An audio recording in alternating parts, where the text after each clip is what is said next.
ഷാർജയിൽ തൂങ്ങി മരിച്ച നിലയിൽ കണ്ടെത്തിയ കൊല്ലം ചവറ തെക്കുംഭാഗം സ്വദേശിനി അതുല്യയുടെ സുഹൃത്തുക്കൾ 24-നൊപ്പം ചേരുകയാണ്.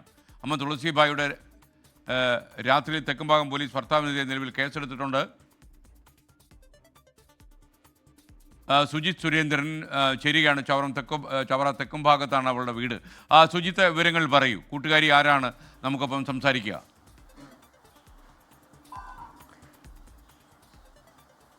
എസ്കെൻ, ഈ അതുല്യ നേരിട്ട ആ പീഡനങ്ങളുടെ വിവരങ്ങൾ, ആ ദൃശ്യങ്ങൾ, ആ നടുക്കുന്ന ദൃശ്യങ്ങളൊക്കെ തന്നെ പുറത്തു വന്നത് ഈ സുഹൃത്തുക്കൾ, ഈ രണ്ട് സുഹൃത്തുക്കൾക്ക് അയച്ച ദൃശ്യങ്ങളാണ് പുറത്തു വന്നിരിക്കുന്നത്. അതിലൂടെയാണ് ആ ക്രൂരമായ പീഡനങ്ങൾ എത്രത്തോളമാണെന്ന് നാടറിഞ്ഞത്. ഇപ്പോൾ അവർ നമുക്കൊപ്പം ചേരുകയാണ്. അതിൽ മുഖം കാണിക്കാൻ അവർ മടിക്കുന്നതിൻ്റെ പ്രധാന കാരണം സതീഷിനെ ഭയന്ന് തന്നെയാണ്. സതീഷ് ഏതെങ്കിലും തരത്തിൽ അപായപ്പെടുത്തുമോ എന്നുള്ള ഭയം ഇവർക്കുണ്ട്. അവർ നമ്മളോട് സംസാരിക്കാൻ തയ്യാറാണ്. ഇവർ എത്ര വർഷമായുള്ള സൗഹൃദമാണ് ഈ അതുല്യമായിട്ടുള്ളത്? 12 വർഷമായിട്ടുള്ള സൗഹൃദം. ഞങ്ങൾ +1 ഒരുമിച്ച് പഠിച്ചതാണ്. ചിരിച്ചും കളിച്ചും അല്ലാതെ അവളുടെ മുഖം ഞങ്ങൾ കണ്ടിട്ടേ ഇല്ല. അത്ര ഹാപ്പി ആയിട്ടിരിക്കുന്ന ഒരാളാണ് അവൾ. നമുക്കിത് ഞെട്ടിപ്പിക്കുന്ന ഒരു തരത്തിലൊരു വാർത്ത തന്നെ. ഇത് നമുക്ക് ഉൾക്കൊള്ളാൻ ഇതുവരെയും കഴിഞ്ഞിട്ടില്ല. അവൾ എങ്ങനെ സംഭവിച്ചെന്ന് പോലും നമുക്കത് മനസ്സിലാക്കാൻ പറ്റുന്നില്ല. സതീഷിന്റെ ഏതൊക്കെ തരത്തിലുള്ള പീഡനങ്ങൾ എങ്ങനെയാണ് അറിയിച്ചിട്ടുള്ളത്?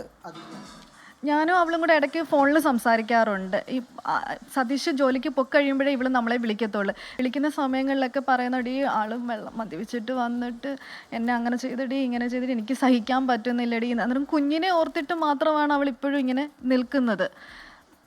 നമ്മൾ പ്രതീക്ഷിക്കുന്ന രീതിയിലുള്ള ഉപദ്രവം അല്ല പുള്ളി ചെയ്യുന്നത്. പാത്രമൊക്കെ എടുത്തിട്ട് തലക്കടിക്കുകയും ചവിട്ടുകയും വയറ്റത്തൊക്കെ ഇട്ട് ചവിട്ടിയൊക്കെ ഒരുപാട് അനുഭവങ്ങൾ അവൾ നമ്മളോട്ട് ഷെയർ ചെയ്തിട്ടുണ്ട്. അന്നേരമൊക്കെ നമ്മൾ പറയുന്നുണ്ട് അവളുടെ അടുത്ത് മനസ്സിൽ ആവശ്യമില്ലാത്ത ചിന്തകളൊന്നും വരല്ലേ അതുല്യേ, കുഞ്ഞിനെ പറ്റിയിട്ട് എപ്പോഴും ഓർക്കണം നീ എന്ന് പറയുമ്പോൾ അവൾ ഇങ്ങോട്ട് നമുക്ക് മോട്ടിവേറ്റ് ചെയ്യും.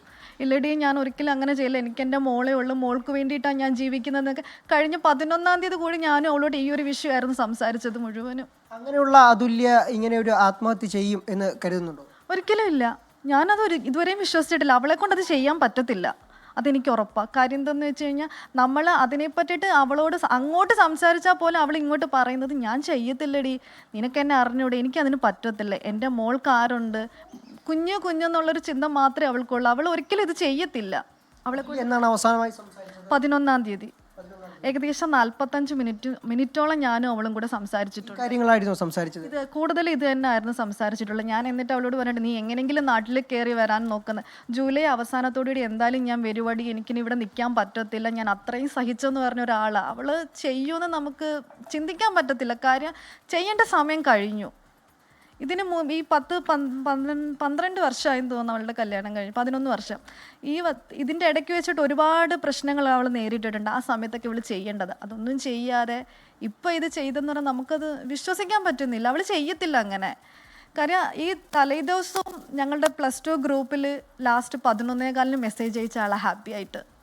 എന്നിട്ട് പുലർച്ചെ 12:10 അവൾ സ്റ്റാറ്റസും അപ്ഡേറ്റ് ചെയ്തിട്ടുണ്ട്. പിന്നീട് എന്താ സംഭവിച്ചതെന്ന് നമുക്കറിയാൻ വയ്യാത്തത്. Personally ഗ്രൂപ്പിലല്ലാതെ personally സംസാരിച്ചിരുന്നല്ലോ. ബുധനാഴ്ച ദിവസം എനിക്ക് മെസ്സേജ് അയച്ചിട്ടുണ്ടായിരുന്നു, എടി എനിക്ക് സംസാരിക്കണം. ഞാൻ അന്നേരം അവളെ വഴക്കും പറഞ്ഞു, എടി കുഞ്ഞിനെ ഉറക്കട്ടെ, നീ സമാധാനമായിട്ടിരിക്കും, നാളെ ഞാൻ വിളിക്കാമെന്ന്. പക്ഷെ എനിക്ക് വിളിക്കാൻ പറ്റിയില്ല. നിങ്ങളുമായിട്ടുള്ള സൗഹൃദത്തെ പോലും സതീഷ് എതിർത്തിരുന്നു എന്നാണ് പറയുന്നത്. ഒരു തരത്തിലുള്ള സൗഹൃദത്തെയും പുള്ളിക്കാരൻ അനുകൂലിച്ചിരുന്നില്ല. കാരണം പുള്ളി ജോലിക്ക് പോകുന്ന സമയത്ത് വീട്ടിൽ അവളെ പൂട്ടിയിട്ടിട്ടാണ് പോകല്. പൂട്ടിയിട്ടിട്ടായിരുന്നു പോകും? അതെ അതെ. അക്കാര്യം അതുല്യ നിങ്ങളോട് പറഞ്ഞിട്ടുണ്ട്? തീർച്ചയായിട്ടും പറഞ്ഞിട്ടുണ്ട്. അതിൻ്റെ എല്ലാം നമ്മൾ വോയിസ് റെക്കോർഡുണ്ട്, നമ്മൾ കോൾ ചെയ്തിട്ടുണ്ട്, കാര്യങ്ങൾ പറഞ്ഞിട്ടുണ്ട്. അവൾ വല്ലാത്തൊരു ട്രോമയിൽ നിൽക്കുന്ന സ്റ്റേജിൽ നമ്മൾ മെൻ്റലി അവൾ സപ്പോർട്ട് ചെയ്യുക എന്നുള്ളതാണ്. കാരണം സമൂഹത്തിന് മുന്നിലേക്ക് അവളെ കൊണ്ടുവരിക എന്നുള്ളതാണ്. കാരണം മടുത്തിട്ട്, പുള്ളിയുടെ ഉപദ്രവം മടുത്തിട്ട് ഓക്കെ ഇതെല്ലാം സഹിച്ച് മുന്നോട്ട് പോവാം എന്നുള്ള സ്റ്റേജിൽ നിന്നും അതിനെ എതിർക്കുക, അതായത് ദേവോദ്രവം ഏൽപ്പിച്ചു കഴിഞ്ഞാൽ എതിർക്കുക എന്നുള്ളത് തന്നെയാണ് ഏതൊരു മനുഷ്യനും ചെയ്യുക. ഇതൊക്കെ വീട്ടിൽ പറഞ്ഞിരുന്നതായി നിങ്ങളോട് പറഞ്ഞിരുന്നു? തീർച്ചയായിട്ടും. വീട്ടിൽ നിന്ന് നോർമലി അറിയാമല്ലോ, നമ്മുടെ ഈ ഒരു സമൂഹത്തിലുള്ള ഒരു നോർമലൈസ് ചെയ്ത ഒരു കാര്യം തന്നെയാണ് എല്ലാം സഹിക്കുക എന്ന് പെൺപിള്ളേരെ പഠിപ്പിക്കുക. അതിലുപരി അവരെ സർവൈവ് ചെയ്യാൻ കൂടി പഠിപ്പിക്കുക എന്നുള്ളത് തന്നെയാണ് ഏറ്റവും വലിയ കാര്യം. നിയമപരമായി ആദ്യം ചില നടപടികളുമായിട്ടൊക്കെ മുന്നോട്ട് പോയിരുന്നതായിട്ടൊക്കെ അറിയാൻ കഴിഞ്ഞിട്ടുണ്ട്. അതെ, എത്ര നിയമ നടപടികളാണെങ്കിലും എന്ത് പ്രശ്നങ്ങളാണെങ്കിലും ഭാര്യ ഭർത്തൃബന്ധം എന്ന് പറയുന്നത് അതവൾ പവിത്രമായി കണ്ടിരുന്നു എന്നുള്ളത് കൊണ്ടാണ് അവൾ ഇത്രയും സഹിച്ചിരുന്നത്. എനിക്ക് തോന്നുന്നില്ല ദുനിയാവിൽ മറ്റൊരു പെണ്ണിങ്ങനെ സഹിച്ച് നിൽക്കുമെന്നുള്ളത്. കാരണം അത്രത്തോളം സഹിച്ചിരുന്നു. അതിൻ്റെ അവളിൽ നിന്ന് തന്നെ കേട്ടുള്ള അറിവ് തന്നെയാണ്. അവളാണ് കാര്യങ്ങൾ വിശദീകരിച്ച് തന്നതും അവളെ മെൻ്റൽ സ്റ്റേജിൽ നമ്മൾ മാറ്റി നമ്മൾ സ്ട്രോങ് ആക്കി കൊണ്ടുവന്നതാണ്. ഈ മാസം അവളിൽ നിന്ന് രക്ഷപ്പെട്ട് നാട്ടിലേക്ക് വരാൻ കൂടി ഇരുന്നതാണ്. പക്ഷേ അതിനിടയിലാണ് ഈ വീണ് പോയത്. അതാണ് നമുക്ക് ഏറ്റവും സങ്കടപ്പെടുത്തുന്ന കാര്യം. കുഞ്ഞിനെ ഉപദ്രവിക്കുന്നതിനെ കുറിച്ച് അങ്ങനെ എന്തെങ്കിലും പറഞ്ഞിട്ടുണ്ടോ?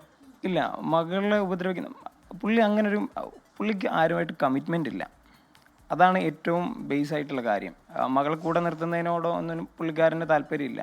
പുള്ളിക്കാരൻ അവളെ യൂസ് ചെയ്തിരുന്നത് പുള്ളിക്കാരൻ്റെ വികാരങ്ങൾ അടക്കാനുള്ളൊരു ഉപകരണമായിട്ട് മാത്രമാണ് എന്നുള്ളതാണ്. കാരണം ഒരു മനുഷ്യനും ചിന്തിക്കാൻ പാടില്ലാത്ത രീതിയിലാണ് പുള്ളി. നമ്മളൊക്കെ കരുതുന്നതിനേക്കാളും എക്സ്ട്രീം സൈക്കോ ആണ് പുള്ളി. കാരണം പുള്ളിയുടെ കുറേ പെരുമാറ്റ രീതികളും കാര്യങ്ങളും നമ്മളോട് വിശദീകരിക്കുമ്പോൾ നമ്മൾ തന്നെ ഞെട്ടിപ്പോവും. കാരണം നമ്മൾ അങ്ങനെ കണ്ടിട്ടില്ല, ഒരിടത്തും കേട്ടിട്ട് കൂടിയില്ല. അറ്റ്ലീസ്റ്റ് സിനിമയിലെങ്കിലും കാണുന്ന ക്യാരക്ടർ അതിനേക്കാളൊക്കെ ഉപരിയാണത്. ഓക്കെ, ചാറ്റിൽ എന്താണ് പ്രധാനമായിട്ടും പറഞ്ഞിരുന്നത് കഴിഞ്ഞ അവസാനം സംസാരിക്കുന്ന സമയത്ത്? എന്നോട് സംസാരിക്കാനുണ്ടടി എന്ന് പറഞ്ഞ്, എനിക്ക് നിന്നോട് കുറച്ച് സംസാരിക്കാനുണ്ട്, നീ ഫ്രീ ആകുമ്പോൾ ഒന്ന് വിളിക്കണേ എന്ന് പറഞ്ഞ്. നാളെ അയാൾ ജോലിക്ക് പോകും, നീ രാവിലെ ഒന്ന് വിളിക്കണേ എന്ന് പറഞ്ഞ്. എനിക്ക് ചില തിരക്കുകൾ കാരണം വിളിക്കാൻ പറ്റിയില്ല. വ്യാഴാഴ്ച ദിവസം, വെള്ളിയാഴ്ച പുള്ളി റൂമിൽ കാണാം. റൂമിൽ വന്നു കഴിഞ്ഞാൽ ഉള്ളപ്പോൾ നിങ്ങൾക്ക് സംസാരിക്കാൻ പറ്റില്ല. ആളുണ്ടെങ്കിൽ നമ്മളുമായിട്ട് സംസാരിക്കത്തില്ല, അവൾക്ക് മെസ്സേജ് അയക്കാൻ പറ്റത്തില്ല, ആരുമായിട്ടും കോൺടാക്ട് ചെയ്യാൻ പറ്റില്ല. അന്നേരമൊക്കെ പ്രശ്നങ്ങളുണ്ടാക്കും അയാൾ. നല്ല ശരിക്ക് ദേഹോപദ്രവം ചെയ്യും. നമ്മൾ വിളിച്ചാൽ, നമ്മളുമായിട്ട് സംസാരിച്ചാൽ, മെസ്സേജ് അയച്ചാൽ, നമ്മുടെ ഗ്രൂപ്പിൽ മെസ്സേജ് അയച്ചാൽ തന്നെ പ്രശ്നങ്ങളുണ്ടാക്കും അയാൾ. ആളില്ലാത്ത സമയത്താണ് നമ്മളുമായിട്ട് കോൺടാക്ട് ചെയ്യുന്നത്. ഞാൻ കൂടുതലും 2 മണിക്കൂറൊക്കെ എന്നെക്കൊണ്ട് പറ്റുന്ന സമയങ്ങളിലൊക്കെ, കാര്യം റൂമിൽ ഒറ്റയ്ക്ക് മുറി പൂട്ടിയിട്ടിട്ടാണ് താക്കോലും കൊണ്ട് അയാൾ പോകുന്നത്. റൂമിൽ ഒറ്റയ്ക്ക് ഇരിക്കുകയല്ല. അപ്പോൾ ആ ഒരു മെൻ്റൽ ഡ്രോമയിലോട്ട് പോകരുതെന്ന് വിചാരിച്ചിട്ട് നമ്മൾ കുറച്ച് നമ്മുടെ സമയം ചില തിരക്കുകൾ മാറ്റി വെച്ചിട്ട് നമ്മൾ മാക്സിമം അവളുമായിട്ട് സംസാരിച്ച് ഹാപ്പിയാക്കി ഇരുത്താൻ ശ്രമിക്കും. അന്ന് ചാറ്റ് ചെയ്തതിന് ശേഷം അന്ന് വിളിക്കണമെന്ന് പറഞ്ഞ് അങ്ങനെ IMO വിളിച്ചിരുന്നല്ലോ. അല്ല, ചാറ്റ് ചെയ്തിട്ട് എനിക്ക് വിളിക്കാൻ പറ്റിയില്ല അന്നത്തെ ദിവസം. അതിന് മുമ്പ് ഞാൻ അവളോട് 2 ദിവസം മുമ്പ് അവളും ഞാനിവിടെ സംസാരിച്ചിട്ടുണ്ടായിരുന്നു. ബുധനാഴ്ച എനിക്ക് മെസ്സേജ് അയക്കുന്നുണ്ട്, നാളെ എന്നെ വിളിക്കണേ എന്നും പറഞ്ഞിട്ട്. പക്ഷേ എനിക്ക് വിളിക്കാൻ പറ്റിയില്ല. അന്ന് വ്യാഴാഴ്ച ദിവസം അവൾ അല്ലാതെ ഞങ്ങളുടെ ഗ്രൂപ്പിൽ മെസ്സേജ് അയച്ച് ഹാപ്പി ആയിട്ടിരുന്നത്. ഇവനെ തന്നെ കളിയാക്കി പറയുക എടുക്കുകയും ചെയ്താൽ ഞങ്ങളുടെ ഗ്രൂപ്പിനെ ആക്റ്റീവാക്കി നിർത്തുന്നത് പോലും അവളൊരാളാണ്. അങ്ങനെയുള്ള ഒരാൾ ഒരിക്കലും ഇത് ചെയ്യില്ല. അവളെ കൊണ്ട് അത് പറ്റത്തില്ല. അവൾ കുഞ്ഞിനെ ഓർത്തിട്ട് ഒരിക്കലും അത് ചെയ്യില്ല. സ്കെയിൻ, ഇതാണ് ഒരു കാരണവശാലും അതുല്യ ആത്മഹത്യ ചെയ്യാൻ ഒരു സാഹചര്യവുമില്ല, ആത്മഹത്യ ചെയ്യില്ല. ഇത് സതീഷ് അപായപ്പെടുത്തിയതാണെന്ന് തന്നെയാണ് ഈ കൂട്ടുകാർ പറയുന്നത്. എത്രത്തോളം പീഡനം അനുഭവിച്ചിരുന്നു എന്നുള്ള കാര്യങ്ങളൊക്കെ തന്നെ ഈ അടുത്ത സുഹൃത്തുക്കൾ ഇരുവരുമായും അതുല്യ പങ്കുവച്ചിരുന്നു. ഏതായാലും സംഭവത്തിൽ സമഗ്രമായ അന്വേഷണം വേണമെന്നും സതീഷാണ് ഇതിന് പിന്നിലെന്നും തന്നെയാണ് ഇവർ കൂട്ടുകാർ പറഞ്ഞു വയ്ക്കുന്നത്. എസ്കെ, ഓക്കെ, സുജി സുരേന്ദ്രനാണ് നമുക്കൊപ്പം ചേർന്നത്. പ്രിയപ്പെട്ട പ്രേക്ഷകർക്ക് അറിയാൻ ശരിക്കും ആ രാത്രിയിൽ എന്താണ് സംഭവിച്ചത് എന്ന് വ്യക്തമാക്കുന്ന ചില ശബ്ദ സന്ദേശങ്ങൾ കൂടി ഇവരുടെ ഒരു അടുത്ത ബന്ധു എൻ്റെ വാട്സപ്പിലേക്ക് അയച്ചിട്ടുള്ളത്. എത്രയും പെട്ടെന്ന് ഞാൻ പ്രേക്ഷകരെ കേൾപ്പിച്ചു തരാം. ആ വാട്സപ്പ് എനിക്ക് തന്നെ അയച്ചു തന്നതിൻ്റെ ഉദ്ദേശം എന്താണെന്ന് എനിക്ക് മനസ്സിലായില്ല. പ്രക്ഷേപണം ചെയ്യാൻ വേണ്ടി മാത്രമാണെന്ന് ഞാൻ മനസ്സിലാക്കുന്നു. ഞാനിപ്പോൾ അത് എത്രയും പെട്ടെന്ന് പ്രേക്ഷകരുമായി പങ്കുവയ്ക്കാം. കാരണം ക്രൂരമായ പീഡനം ഈ പെൺകുട്ടി ഷാർജയിൽ ഏറ്റുവാങ്ങി എന്നുള്ളതും കൂടി ഈ ശബ്ദ സന്ദേശം പറയുകയാണ്.